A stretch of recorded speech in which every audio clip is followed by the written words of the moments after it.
ubushikiranganji bw'amagara y'abantu no kurwanya ikiza sida yabuciye mu gisata cabwo kijejwe gutorokanya ibiharuro fatirwako bwatunganije uruganda rwo gusohora igitabo kirimwo ibiharuro fatirwako mu mwaka w'ibihumbi 2023 uheze.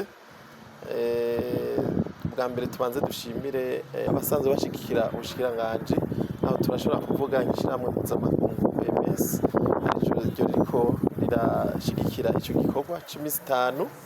Ni imisi 5 abakozi muri ubwo bushikiranganji bicaye koko bariko baraca hirya no hino begeranya ibiharuro vyose vyakozwe mu mwaka wa 2023. Turavuga ibiharuro vyavuye mu mavuriro matoyi n'amavuriro makuru, ibisata vyose vy'ubushikiranganji, kugira ngo abafata ingingo uhereye ku mushikiranganji w'amagara y'abantu kurwanya ikiza sida, eka abashikiye ico gisata, eka igihugu cose bufatirako kugira ngo bashinge imigambi ifasha abenegihugu mu kugira ngo amagara yabo abandanye amera neza.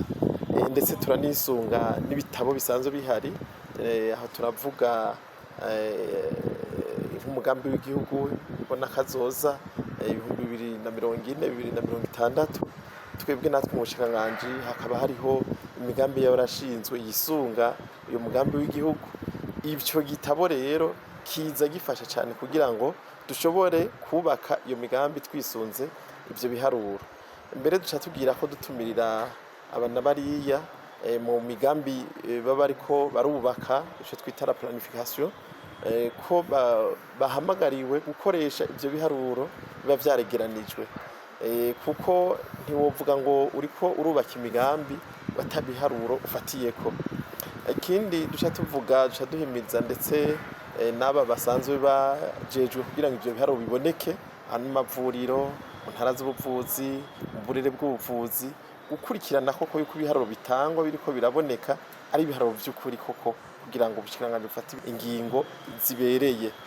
Mbere duca tubwira ko tunibutsa yuko buri mwaka ubushikiranganji bwama bukora ico gikorwa. Nk'ubu turashobora kubabwira yuko ico gitabo kiranga umwaka wa 2022 kiza carabonetse, kiri ndetse no ku rubuga ngurukana bumenyi bw'ubushikiranganji. Binjiye ko barashobora kukibona kugira ngo ukeneye kubakira ku myaka yaheze naho nyene abikorereko.